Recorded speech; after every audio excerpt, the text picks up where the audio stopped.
I will read from Genesis chapter 37, verse 11, 12, and 13. And his brother went to feed their father's flock in Shechem. And Israel, that's Jacob, said unto Joseph, do not thy brethren feed the flock. Go see where they're feeding, in Shechem. Come, and I will send thee unto them. And he said to him, Here I am. He was worthy for his saying. And he said to him, Go, I pray thee, see whether it will be well with the brethren, and well with the flocks, and bring me word again. So he sent him out of the valley of Hebron, and he came to Shechem. And a certain man, that's the angel, found him, and behold, he was wandering in the field. And the man asked him, saying, What seekest thou? And he said, I seek my brethren. Tell me, I pray thee, where they feed their flocks. And the man said, They are departed hence. For I heard them say, Let us go to Dothan. And Joseph went after his brother, and he found them in Dothan. And then we know the story. When he found his brothers, that was his destiny, because if he wouldn't found his brothers, he would go back to his father and said, Father, I do not find them, I'm here. But the man, the angel, turned his destiny, and he was sold to a slave, 22 years in prisons and in slavery, and then became the king of Egypt, or the vice president of Egypt. And then when his brothers, we know the story, came to seek food in the years of drought, they came to their brother Joseph, and he revealed to them. And Jacob came down also to Egypt, and then they feasted together and made good friends.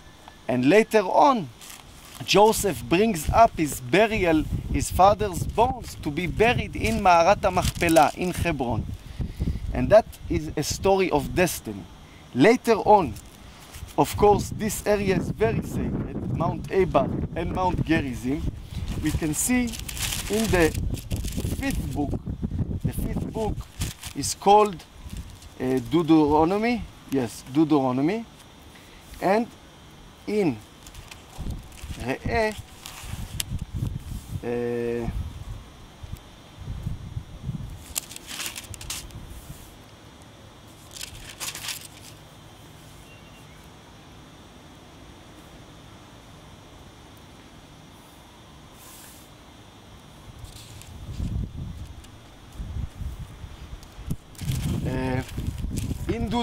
in Deuteronomy chapter 11, we read about the place, the exact placing that Moses tells the children of Israel and Joshua, the slave of the Lord, where they would do the ceremony of the blessing and the cursings when they pass the river, because Moses knew that he's not allowed to come into the land, into the promised land, and Joshua, his descendant, will bring them into the land.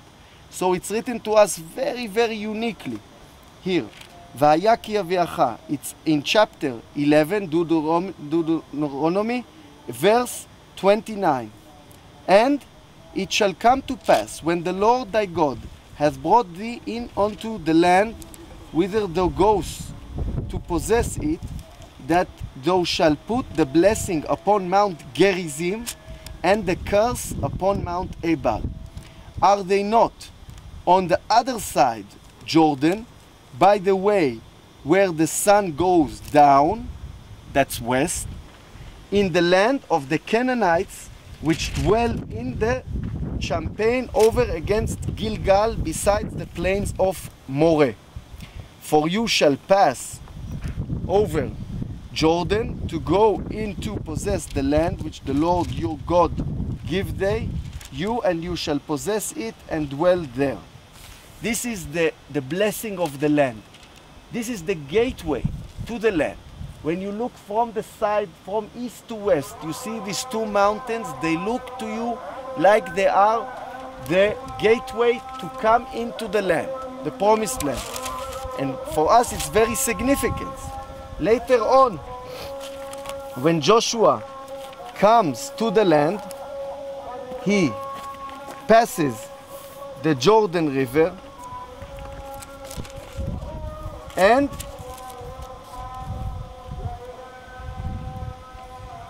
like this. In chapter 9, verse 30, is written like this: And Joshua built an altar unto the Lord God of Israel in Mount Ebal, as Moses, the servant of the Lord, commanded the children of Israel, as it was written in the book of the law of Moses, an altar of whole stones, over which no man hath lift up any iron.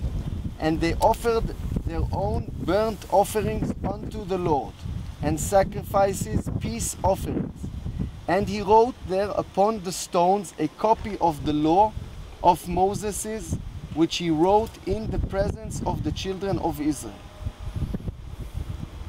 And all Israel and their elders and officers and their judges stood on the side the ark, and on the side before the priests, the Levites, which bear the ark of the covenant of the Lord, as well the stranger, as he that was born among them, half of them over against Mount Gerizim, and half of them over Mount Ebal, as Moses, the servant of the Lord, had commanded before, that they should bless the people of Israel. And afterward he read all the words of the law, the blessings and the cursings, according to all that is written in the book of law.